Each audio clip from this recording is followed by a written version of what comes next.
Hello friends, welcome to our channel. అందరికీ నమస్కారం. Government జాబ్కి సంబంధించిన ప్రతి నోటిఫికేషన్ కూడా ఇన్ టైంలో కావాలని అనుకుంటే ప్రతి ఒక్కరు కూడా ఛానల్ని సబ్స్క్రైబ్ చేసుకోండి. మన గవర్నమెంట్ ఆఫ్ ఇండియాకి సంబంధించినటువంటి మినిస్ట్రీ ఆఫ్ హెల్త్ అండ్ వెల్ఫేర్కి సంబంధించి ఒక బెస్ట్ నోటిఫికేషన్ అయితే రిలీజ్ అవ్వడం జరిగిందనమాట. ఇవన్నీ కూడా మనకి 10th బేస్డ్ మీద జరిగే పోస్టులు. సో ఇవి అందరూ కూడా ఎవరికైతే జస్ట్ 10th పాస్ అయి ఉన్నారో వాళ్ళందరూ కూడా ఖచ్చితంగా అప్లై చేసుకునే అవకాశం అయితే ఉంటుంది. అండ్ చాలా మందికి ఫీజు అయితే లేదనమాట, చాలా తక్కువ ఫీజు అయితే ఉంది కొంతమందికి. సో ఖచ్చితంగా ప్రతి ఒక్కరు లాస్ట్ వరకు చూసి అప్లై చేసుకోండి. ఇవన్నీ కూడా చాలా తక్కువ పోటీ ఉంటాయి మ్యాక్సిమం. ఎందుకనేసి అనేది కూడా నేను వీడియోలో చెప్పాను. ప్రతి ఒక్కరు కూడా లాస్ట్ వరకు చూసి అప్లై చేసుకునే ప్రయత్నం అయితే చేయండి. అండ్ ఇవన్నీ కూడా అటెండర్కి సంబంధించిన పోస్టులు మనకి 25,000 నుంచి 60,000 వరకు స్టార్టింగ్ శాలరీ అనేది రావడం అయితే జరుగుతుంది. కాబట్టి ఖచ్చితంగా ప్రతి ఒక్కరు కూడా అప్లై చేసుకునే ప్రయత్నం చేయండి. అలాగే మీ దగ్గర నుంచి నేను కోరుకునేది ఒకే ఒకటి, జస్ట్ చిన్న లైక్ చేసి సబ్స్క్రైబ్ చేసుకోండి. అండ్ ప్రతి ఒక్కరు కూడా కమెంట్ చేయండి మీరు ఎక్కడి నుంచి చూస్తున్నారు అనేసి అనేది. అలాగే మీ ఫ్రెండ్స్కి అయితే షేర్ చేయండి. అండ్ ప్రతి ఒక్కరు కూడా బెల్ ఐకాన్ని క్లిక్ చేసుకోండి.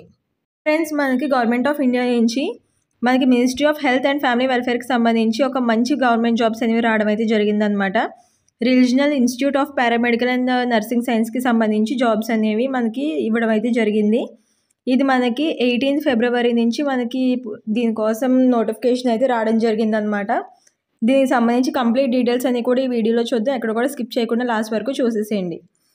ఇది మనం పోస్టుల గురించి చూసినట్టయితే కనుక ఇది మనకి మల్టీ టాస్కింగ్ స్టాఫ్కి సంబంధించిన పోస్టులను భర్తీ చేయడం అయితే జరుగుతుంది. అలాగే ఇవన్నీ కూడా మనకి లెవెల్ 1 పే స్కేల్ లెవెల్ 1కి సంబంధించిన జాబ్స్ అన్నమాట. అండ్ దీని గురించి క్వాలిఫికేషన్ డీటెయిల్స్ చూసినట్టయితే కనుక మనకి ఇది జస్ట్ 10th క్లాస్ అర్హతతో, మనకి ఎలాంటి ఎక్స్పీరియన్స్ కూడా అడగట్లేదు ఏమి కూడా, మనకి జస్ట్ 10th క్లాస్ అర్హత ఉంటే సరిపోతుంది అనేసి ఇక్కడ మనకి క్లియర్గా మెన్షన్ చేశారనమాట.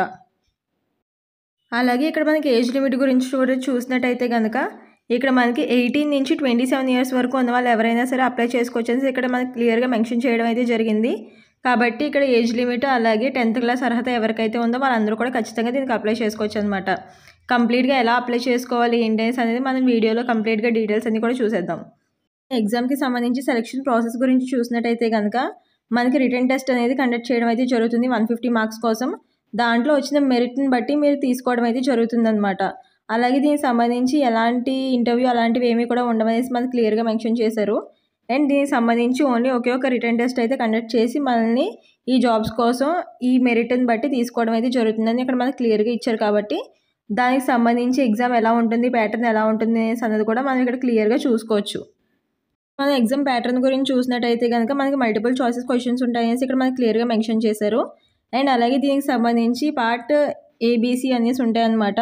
అంటే దాంట్లో మనకి సబ్జెక్ట్స్ చూసినట్టయితే కనుక యాప్టిట్యూడ్ అండ్ ఇంటెలిజెన్స్ టెస్ట్కి సంబంధించి, అలాగే జనరల్ అవేర్నెస్కి సంబంధించి, ఇంగ్లీష్ నాలెడ్జ్కి సంబంధించి క్వశ్చన్స్ అయితే మనకి ఇవ్వడం జరుగుతుంది అనమాట. అలాగే 50 మార్క్స్ మొత్తం 50 మార్క్స్కి సంబంధించి మనకి ఇవ్వడం అయితే జరుగుతుంది మ్యాక్సిమం మార్క్స్ వచ్చి. అండ్ అలాగే మనకి 50% అయితే కనుక వచ్చినట్టయితే మీకు క్వాలిఫై చేసుకోవడానికి అవకాశం అయితే ఉంటుందన్నమాట. అంటే మనం 150లోంచి దగ్గర 75 మార్క్స్ మనకి రావాల్సి ఉంటుందన్నమాట. అలాగే టైం డ్యూరేషన్ వచ్చేసి మనకి ఇక్కడ 2 అవర్స్ అనేసి ఇక్కడ మనకి క్లియర్గా మెన్షన్ చేయడం అయితే జరిగింది. సో దీన్ని బట్టి మీకు టైం అడ్జస్ట్ చేసుకుని మీరు రాసుకుంటే సరిపోతుందన్నమాట. అలాగే మనకి ఇంకొక ప్లస్ పాయింట్ ఏంటంటే ఇందులో ఎలాంటి నెగిటివ్ మార్కింగ్ గురించి ఇక్కడ ఏమీ మెన్షన్ చేయలేదు. కాబట్టి నెగిటివ్ మార్కింగ్ అయితే మ్యాక్సిమం ఉండదు అనేసి మనం చెప్పుకోవచ్చు అనమాట. అండ్ అలాగే దీనికి సంబంధించి చూసినట్టయితే ఇక్కడ ఏమేమి చదవాలి, ఏ సబ్జెక్ట్కి ఏమేమి చదవాలి అని కూడా ఇక్కడ మనకి క్లియర్గా ఇచ్చారు. ఇక్కడ 3 సబ్జెక్ట్స్కి సంబంధించి ఇక్కడ పేపర్ ఏకి సంబంధించి దానికి ఇంక్లూడ్ క్వశ్చన్స్, ప్రాబ్లమ్స్, అలాగే దానికి సంబంధించిన నెంబర్స్ అండ్ బేసిక్ జస్ట్ చిన్న బేసిక్స్ చూసుకుంటే సరిపోతుంది అనమాట. యాప్టిట్యూడ్లో అర్థమెటిక్కి సంబంధించి సో అవి మాత్రం చూసుకుంటే సరిపోతుందని ఇక్కడ మనకి క్లియర్గా ఇచ్చారు. అలాగే జనరల్ అవేర్నెస్కి సంబంధించి కూడా ఇక్కడ ఇవ్వడం అయితే జరిగింది. సో జనరల్ టాపిక్స్ అయితే ఏమేమి ఉంటాయో వాటికి సంబంధించి గవర్నమెంట్ సర్వీస్కి సంబంధించి సో ఇలాంటి టాపిక్స్ చూసుకుంటే సరిపోతుంది అనేసి ఇక్కడ మనకి క్లియర్గా ఇచ్చారనమాట. కరెంట్ ఈవెంట్స్కి సంబంధించి కావచ్చు. సో ఇలాంటి టాపిక్స్ జనరల్ టాపిక్స్ చూసుకుంటే సరిపోతుంది. అలాగే ఇంగ్లీష్ గురించి చూసినట్టయితే కనుక బేసిక్ ఇంగ్లీష్ గురించి తెలుసుకుంటే సరిపోతుంది అనేసి ఇక్కడ మనకి క్లియర్గా ఇచ్చారనమాట. సో ఇలాగ మనం దీని గురించి 3 టాపిక్స్ కూడా ఈ జనరల్గా వచ్చే వాటి మీద జనరల్ టాపిక్స్ మీద చూసుకుంటే మనకి ఎగ్జామ్ రాయొచ్చు అనేసి ఇక్కడ మనకి క్లియర్గా మెన్షన్ చేశారు. కాబట్టి ప్రతి ఒక్కరు కూడా ఈజీగానే క్వాలిఫై అవ్వచ్చు. అండ్ మెయిన్ నెగిటివ్ మార్కింగ్ లేదు కాబట్టి ఈజీగా క్వాలిఫై అయ్యే అవకాశం అయితే ఉంటుంది. కాబట్టి ప్రతి ఒక్కరు కూడా ట్రై చేయండి. ఇక్కడ మనకి ఏజ్ లిమిట్కి సంబంధించి రిలాక్సేషన్స్ కూడా వర్తిస్తాయి అనేసి ఇక్కడ మనకి క్లియర్గా మెన్షన్ చేశారనమాట. అంటే 18 నుంచి 27 వరకు జనరల్ వాళ్ళు అప్లై చేసుకోవడానికి అయితే ఉంటుంది. ఓబీసీ వాళ్ళు అయితే ఇంకో 3 ఇయర్స్ ఎక్స్టెన్షన్ ఉంటుంది. ఎస్సీ ఎస్టీ వాళ్ళు అయితే ఇంకో 5 ఇయర్స్ ఎక్స్టెన్షన్ ఉంటుందన్నమాట. అలాగే ఫిజికల్లీ హ్యాండిక్యాప్డ్ వాళ్ళకి ఇంకో 10 ఇయర్స్ అయితే మనకి ఎక్స్టెండ్ చేయడం జరుగుతుంది. సో అలా చూసుకొని మీరు అప్లై చేసుకునే ప్రయత్నం అయితే చేయొచ్చు అనమాట. అండ్ దీనికి సంబంధించి ఇక్కడ మనకి క్లియర్గా పేమెంట్ అనేది ఎలాగా చేసుకోవాలి అనేసి ఇక్కడ మనకి క్లియర్గా ఇచ్చారు. సో దాని గురించి కూడా చూసినట్టయితే కనుక మనం అయితే ఆఫ్లైన్లో అప్లై చేయాల్సి ఉంటుంది అనమాట. దీనికి నేను తక్కువ పోటీ ఎందుకు ఉంటుంది అనేసి మీకు చెప్పాను అనేసి అంటే ఆఫ్లైన్ కాబట్టి చాలా మంది వరకు అప్లై చేయడం మానేస్తారు. సో కాబట్టి మీకు చాలా తక్కువ పోటీ అయితే ఉంటుందన్నమాట. ఇక్కడ మనకి ఏదైతే మనకి ఇక్కడ సర్టెన్ బ్యాంక్ డీటెయిల్స్ అయితే ఇవ్వడం జరిగింది. సో ఆ బ్యాంక్కి మీరు ఫీ అనేది పే చేసి మీరు అప్లై చేసుకోవాల్సి ఉంటుందన్నమాట. అండ్ మీరు అప్లికేషన్ ఎలా పంపించాలి అనేది కూడా మీరు లాస్ట్ వరకు చూస్తే మీకు మొత్తం పిన్ టు పిన్ చెప్తాను. సో లాస్ట్ వరకు చూడండి. అండ్ అలాగే ఇక్కడ మనకి ఫీజు డీటెయిల్స్ గురించి చూసినట్టయితే కనుక మనకి ఇక్కడ క్లియర్గా మెన్షన్ చేశారనమాట. అంటే ఎస్సీ ఎస్టీ వాళ్ళు ఈడబ్ల్యూఎస్ వాళ్ళు ఎలాంటి ఫీ కూడా పే చేయక్కర్లేదు అనమాట. ఉమెన్ క్యాండిడేట్స్ వచ్చేసరికి మనకి 100 రూపీస్ అనేది పే చేస్తే సరిపోతుంది అనేసి ఇక్కడ మనకి క్లియర్గా మెన్షన్ చేశారనమాట. మిగిలిన వాళ్ళందరూ కూడా 200 రూపీస్ అనేది పే చేయాల్సి ఉంటుంది అనేసి ఇక్కడ మనకి క్లియర్గా మెన్షన్ చేశారు. సో ఆ మనీని ఎలా పే చేయాలనేసి అంటే ఇక్కడ మనకి ఏదైతే బ్యాంక్ డీటెయిల్స్ ఇచ్చారో ఆ బ్యాంక్కి అయితే మీరు పే చేయాల్సి ఉంటుంది అనమాట. దానికైతే సెండ్ చేయాల్సి ఉంటుంది.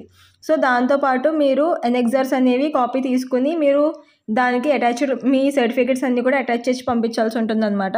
సో అవి కూడా ఎలా అనేసి మీకు చెప్తాను. అలాగే ఇక్కడ పీడబ్ల్యూఎస్ వాళ్ళు అయితే ఎలాంటి ఫీ కూడా పే చేయాల్సిన అవసరం లేదు అనేసి ఇక్కడ మనకి క్లియర్గా మెన్షన్ చేశారు.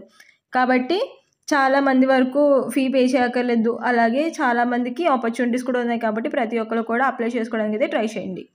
ఇంకా ఆఫ్లైన్ అప్లికేషన్ ఎలా పెట్టుకోవాలని చూసినట్టయితే కనుక మనకి ఇక్కడ మీకు కింద నేను డిస్క్రిప్షన్లో లింక్ ప్రొవైడ్ చేస్తాను. దాన్ని క్లిక్ చేసినట్టయితే మీకు ఇలా ఎనెక్సర్స్ ఓపెన్ అవుతాయి అనమాట. వీటిని జిరాక్స్ తీసుకుని మీరు ఫిల్ చేయాల్సి ఉంటుంది. ఇక్కడ ఎనెక్సర్ 1 గురించి చూసినట్టయితే కనుక ఇక్కడ మీరు ఏదైతే పోస్ట్కి అప్లై చేస్తున్నారో ఆ పోస్ట్ నేమ్ రాయాల్సి ఉంటుంది. అండ్ ఇక్కడ మీ ఫోటో అయితే పేస్ట్ చేయాల్సి ఉంటుంది అనమాట.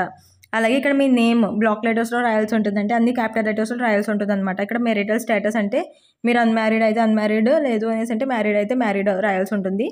అలాగే ఇక్కడ మ్యారీడ్ అయితే మీ హస్బెండ్ నేమ్ రాయాల్సి ఉంటుంది. అన్మ్యారీడ్ అయితే మీ ఫాదర్ నేమ్ రాయాల్సి ఉంటుంది అనమాట. అలాగే ఇక్కడ మీ అడ్రస్, అలాగే pin number, mobile number, email address, date of birth and me age, అలాగే మీ జెండర్ ఇవన్నీ కూడా రాయాల్సి ఉంటుంది. అండ్ ఇక్కడ మీకు నేషనాలిటీ అనేసి ఇక్కడ కనిపిస్తుంది కదండి, నేషనాలిటీ రాయాల్సి ఉంటుంది, రిలీజన్ రాయాల్సి ఉంటుంది. అండ్ దీనికి సంబంధించి ఇక్కడ ఏవైతే క్వాలిఫికేషన్స్ గురించి అడిగారో అవన్నీ కూడా క్లియర్గా ఇక్కడ కూడా తప్పులు లేకుండా మెన్షన్ చేయండి. ఎందుకనేసి అంటే తప్పులు ఉంటే మీకు అది రిజెక్ట్ చేసే అవకాశం అయితే ఉంటుంది. కాబట్టి ఇక్కడ ప్రతి ఒక్కటి కూడా క్లియర్గా మెన్షన్ చేయండి. మెన్షన్ చేసిన తర్వాత ఇక్కడ మళ్ళీ కింద అడ్రస్ అవన్నీ కూడా మీకు ఇవ్వాల్సి ఉంటుందన్నమాట. ఇచ్చిన తర్వాత మీరు ఇక్కడ డేట్ ప్లేస్ రాసి ఇక్కడ సైన్ చేయాల్సి ఉంటుంది. అలాగే ఇక్కడ మళ్ళీ కూడా డేట్ ప్లేస్ రాసి సైన్ చేయాల్సి ఉంటుందన్నమాట. సైన్ చేసిన తర్వాత మీరు మీ సర్టిఫికేట్స్ ఏవైతే ఉంటాయో వాటిని పిన్ చేసి పంపించాల్సి ఉంటుంది. అంటే 10th, అలాగే మీకు సంబంధించిన మెమో 10th మెమో అవన్నీ ఉంటాయి చూడండి అవి, అలాగే క్యాస్ట్ ఉంటే క్యాస్ట్, అలాగే ఆధార్ కార్డు, ఫొటోస్ ఇలాంటివన్నీ కూడా సైన్ చేసి వాటి మీద కూడా పిన్ చేసి పంపించాల్సి ఉంటుందన్నమాట. ఇవి ఎక్కడ పంపించాలి అనేసి అంటే ఇక్కడ మీకు క్లియర్గా ఇక్కడ మెన్షన్ చేశారు చూడండి. ఇక్కడ చూసినట్టయితే కనుక మీకు ఇక్కడ ఇదిగోండి ఇక్కడ బోల్డ్ లెటర్స్లో మీకు అడ్రస్ ఇవ్వడం అయితే జరిగింది. సో ఆ పర్టికులర్ అడ్రస్కి March 19th లోపలికి మీరు దీన్ని సెండ్ చేయాల్సి ఉంటుందన్నమాట. మనకి తక్కువ టైం అయితే ఉంది కాబట్టి ప్రతి ఒక్కరు కూడా ఫాస్ట్గా సెండ్ చేయడానికి అయితే ట్రై చేయండి. సెండ్ చేస్తే ఒక 1 day 1.5 days మనకి వెళ్ళిపోతుంది కాబట్టి ప్రాబ్లం ఏమి ఉండదు. సో ప్రతి ఒక్కరు కూడా మీరు ఏదైతే ఫీ పే చేశారో దాన్ని రిసిప్ట్ కూడా మీరు దీనికి అటాచ్ చేయాల్సి ఉంటుందన్నమాట. సో అలా అటాచ్ చేసి దీనికి మీరు అప్లై చేసుకోవడం అయితే చేయొచ్చు. ఇవన్నీ కూడా మనకి గవర్నమెంట్ ఆఫ్ ఇండియా నుంచి వచ్చిన ఒక బెస్ట్ నోటిఫికేషన్ అన్నమాట. Ministry of health and family వెల్ఫేర్కి సంబంధించిన జాబ్స్ అనమాట. పారామెడికల్ అండ్ నర్సింగ్ సైన్స్కి సంబంధించి మంచి జాబ్స్ అయితే మనకి ఇవ్వడం జరిగిందనమాట. సో ఇవి ప్రతి ఒక్కరు కూడా ఖచ్చితంగా అప్లై చేసుకోవడానికి అయితే ట్రై చేయండి. ఎలాంటి ఎక్స్పీరియన్స్ కూడా ఏమీ అడగలేదు. And only 10th class certificate ఉంటే సరిపోతుంది అనేసి మీకు క్లియర్గా మెన్షన్ చేశారు. కాబట్టి ప్రతి ఒక్కరు కూడా ఖచ్చితంగా ఎవరికైతే యూజ్ ఉందో వాళ్ళందరూ అప్లై చేసుకోవడానికి అయితే ట్రై చేయండి. అండ్ ఇవన్నీ కూడా పర్మనెంట్ జాబ్సే కాబట్టి ప్రతి ఒక్కరు కూడా ఖచ్చితంగా అప్లై చేసుకోండి. అండ్ దీనికి సంబంధించి ఇక్కడ ఏదైతే లింక్స్ అవి ప్రొవైడ్ చేస్తారో అవన్నీ కూడా నేను కింద నోటిఫికేషన్లో ఉంటాయి. ఆ నోటిఫికేషన్ నేను డిస్క్రిప్షన్లో మెన్షన్ చేస్తాను. సో ప్రతి ఒక్కరు వెళ్ళి ఒకసారి చూసి దాన్ని అప్లై చేసుకునే ప్రయత్నం అయితే చేయండి. అండ్ అలాగే దీనికి సంబంధించి ఇంకేమైనా డౌట్స్ ఉంటే కనుక కమెంట్స్లో నన్ను అడిగితే నేను ప్రతి ఒక్కరు కూడా రిప్లై ఇస్తాను. అలాగే ప్రతి ఒక్కరు కూడా లైక్ చేయండి. లైక్ చేసి మీ ఫ్రెండ్స్ అందరికి కూడా షేర్ చేయండి. అలాగే దీనికి సంబంధించి ఇంకా ఏమైనా డౌట్స్ ఉంటే కనుక ప్రతి ఒక్కరు కూడా కమెంట్స్లో నన్ను అడగండి. అండ్ సబ్స్క్రైబ్ చేసుకుని బెల్ ఐకాన్ని క్లిక్ చేసుకోండి. అలాగే మీ ఊరు ఏంటి అనేసి అనేది కూడా నాకు కమెంట్స్లో చెప్పారనేసి అంటే మీకు పర్టికులర్ మీ ప్లేస్కి సంబంధించిన ఏదైనా నోటిఫికేషన్ వస్తే వెంటనే పెట్టడానికి ఉంటుంది. కాబట్టి ప్రతి ఒక్కరు కూడా కమెంట్స్లో మీ ఎక్కడి నుంచి చూస్తున్నారు అనేసి అనేది ఖచ్చితంగా కమెంట్ చేయండి. Please do like, share and subscribe for more information. Thank you for watching.